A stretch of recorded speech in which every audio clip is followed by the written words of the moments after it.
8:35, estamos de vuelta En Contacto y lo que tenemos ahora es nuestro bloque económico.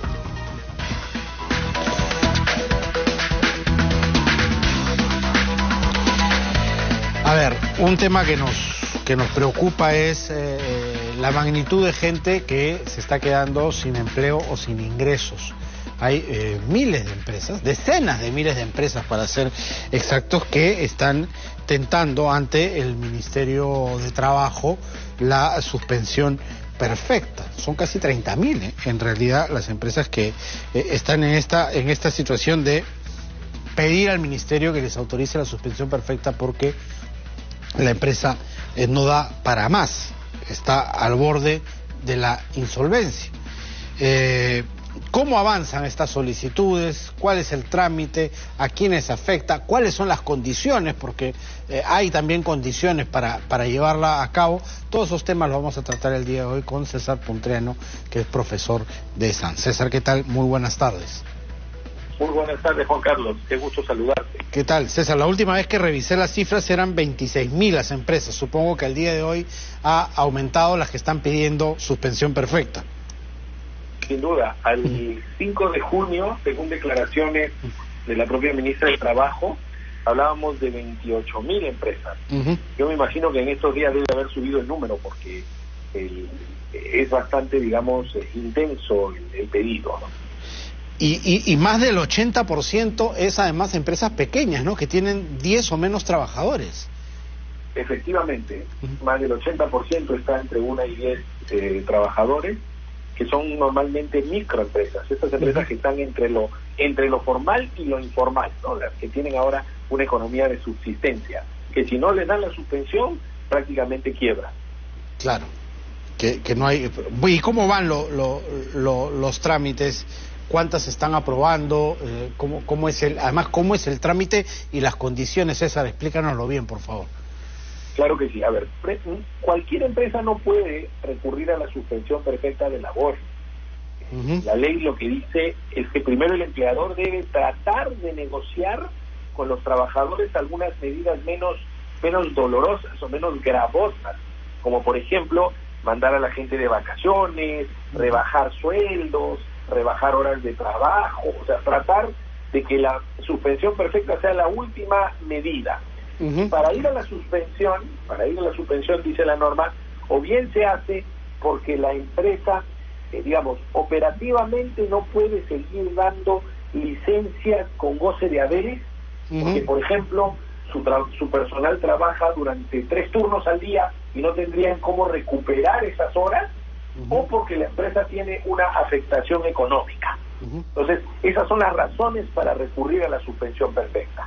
Entonces, lo que hace la empresa es que le comunica a los trabajadores, imagínate que le comunique hoy día, ¿no?, a los trabajadores que van a, digamos, suspender sus contratos de trabajo, al día siguiente ya lo tiene que formalizar ante el Ministerio de Trabajo a través de una plataforma web que el Ministerio de Trabajo ha aprobado o ha habilitado para ello. Luego de eso, lo que hace el Ministerio de Trabajo es que le envía un oficio a la SUNAFIL, y es la SUNAFIL la que inicia un procedimiento de fiscalización. Y lo interesante, Juan Carlos, ojo con esto, que la fiscalización es hacia la empresa, es decir, notifican a la empresa para que la empresa presente una serie de documentos, pero también la SUNAFIL debe contactar a los trabajadores involucrados en la medida de suspensión perfecta. Esto es bien interesante porque cuando la empresa presentó el listado, colocó los correos electrónicos. Entonces lo que hace la SUNAFIL es que le envía correos electrónicos a los trabajadores comprendidos. ¿Y qué les pide a los trabajadores como datos o como referencias? Mira, les da un cuestionario, les manda un cuestionario, y básicamente en el cuestionario se le pregunta si sabía de la medida de suspensión perfecta, si es que el empleador le ha informado el plazo de la suspensión perfecta, si es que antes de la suspensión le han propuesto otra salida. Esas alternativas previas que hablábamos, si les han dado vacaciones, si les han propuesto bajar el sueldo, si les han propuesto alguna otra medida alternativa. Todo esto es lo que le preguntan. Y un tema bien interesante, Juan Carlos, según la ministra de Trabajo, casi el 80% de las suspensiones perfectas que se vienen desaprobando son porque las empresas no demuestran haber tratado de negociar con los trabajadores. Se han salteado las alternativas anteriores y han ido de frente a la suspensión perfecta. Efectivamente. Entonces es bien importante que las empresas tengan eso en cuenta. Correcto. Ahora, la empresa tiene que estar en capacidad también de probar que efectivamente ha habido tratativas previas antes de tomar esta decisión. Sin duda. Y hoy día ya la cosa es, digamos, mucho menos compleja porque las mismas normas que han venido saliendo durante este estado de emergencia permiten a las empresas pues enviar documentos, contactar con los trabajadores a través de la tecnología, ¿no? Por ejemplo, la empresa podría presentar los mails, podría presentar algunas videollamadas o convocatorias a reuniones. Yo creo que eso es importante para demostrar, como tú dices, las vías previas. Ahora, una duda. Si la empresa está en capacidad de seguir operando, pero con menos trabajadores que los que tenía originalmente, tenía 10 y solo puedo trabajar con 5 porque a esos es a los que puedo responder a través de la remuneración, ¿se puede mandar a suspensión perfecta a una parte de la empresa y seguir trabajando con la otra? Sí, la suspensión puede ser total o parcial.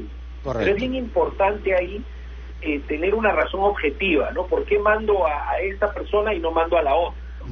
Porque aquí lo que hay que evitar es pues tener actos discriminatorios, ¿no? Por ejemplo, no voy a mandar al que es afiliado al sindicato o a la persona que me reclamó el mes pasado, ¿no? Hay que ser muy objetivo, pero sí, la respuesta es que sí. Ahora, un tema bien importante, Juan Carlos, es que durante la suspensión perfecta, que para que se entienda por los televidentes, es una licencia sin goce de haberes, ¿no? Me mandan a mi casa sin pago de sueldo, o sea, mi contrato no termina mi contrato de trabajo, pero yo no gano ingresos. Claro. Entonces, además por un lapso determinado, hay que decirlo, esto no es indefinido, ¿no? Tiene un principio y un fin.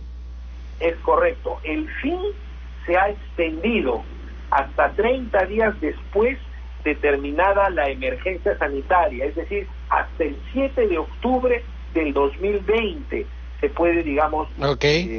mandar a suspensión perfecta, hasta el 7 de octubre, exacto. Esa es la fecha límite hasta el momento.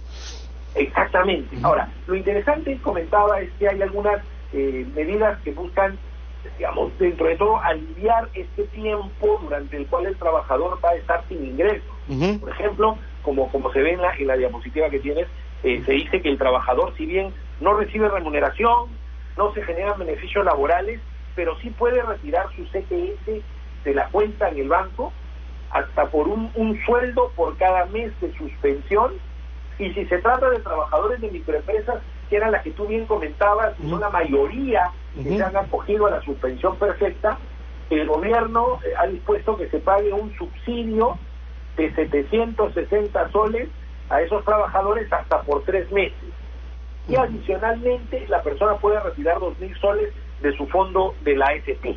Entonces, yo creo que estas medidas son importantes, pero hay un comentario que me parece oportuno hacerlo, Juan Carlos. Y ahora que se ha extendido la emergencia sanitaria hasta el 7 de septiembre, la suspensión perfecta puede aplicarse, como tú bien señalabas, hasta el 7 de octubre. Pero las medidas que acabo de comentar se emitieron en abril, para suspensiones perfectas que se iniciaban en abril. Entonces es probable, no digo que vaya a ocurrir, pero es probable que haya gente que ya no tenga plata en su cuenta de CTS. Ya pasaron los 4 meses, digamos. Exactamente, entonces va a haber un lapso donde probablemente se queden sin ingresos. Entonces yo creo que el gobierno debería generar alguna otra medida para apoyar a esas personas, ¿no? Perfecto. ¿De cuántos trabajadores estamos hablando, César? Mira, por lo menos al 5 de junio, según la estadística del propio Ministerio de Trabajo, estábamos hablando de 250.000 trabajadores involucrados. Es una gran cifra dura, ¿no? 250.000 de trabajadores que están sin sueldo, básicamente. Es correcto. Y recordemos también, si me lo permite, que el Ministerio de Trabajo comentó que ya se han venido perdiendo más de 1 millón de empleos formales, y adicionalmente también todo esto que estamos hablando es al sector formal. Claro, y esto, para el 30% sí, correcto, de la claro. población que trabaja. Y las cifras que estamos dando están alimentando al sector informal. Además, es muy probable que del 70, después de esta pandemia, pasemos al 80-85% de informalidad en nuestro país. Una cifra verdaderamente catastrófica. Lamentablemente sí, es altamente probable que ello ocurra, como bien señala. Muchísimas gracias, César, por haber estado con nosotros. Muchas gracias, Juan Carlos. Un placer, como siempre. Perfecto. César Puntriano, profesor de SAN, ha estado aquí en el bloque económico que cerramos a continuación.